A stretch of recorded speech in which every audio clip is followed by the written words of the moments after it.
అభివృద్ధి సంక్షేమమే ధ్యేయంగా కేంద్ర బడ్జెట్ ఉందన్నారు బీజేపీ తెలంగాణ అధ్యక్షుడు రామచంద్రరావు.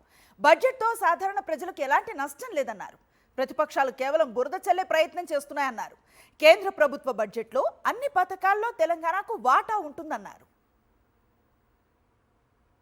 అది కేసీఆర్ గారు కానీ రేవంత్ రెడ్డి కానీ మీరు మీ బడ్జెట్లో నల్గొండ మహబూబ్నగర్ పెడతారా? పేరు పెట్టరు. ఒక బడ్జెట్ అలొకేషన్ జిల్లాల మొత్తం పంచుతారు. ఇది కూడా అంతే.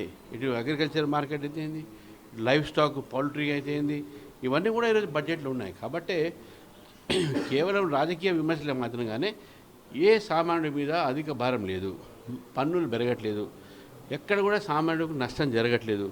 సో కాబట్టి ఇది one of the best people friendly budget ఒకవైపు అయితే, ఇంకోవైపు డెవలప్మెంట్ అభివృద్ధి. ఈరోజు ఇండస్ట్రీస్ వస్తాయి, దాంట్లో ఉపాధి కల్పన ఉంటుంది, ఉపాధి పెరుగుతుంది. సో ఈ రకమైనటువంటి బడ్జెట్ని మీరు అప్రిషియేట్ చేయాల్సిందిగా పోయి దీన్ని రాజకీయం చేసి ఎట్లా?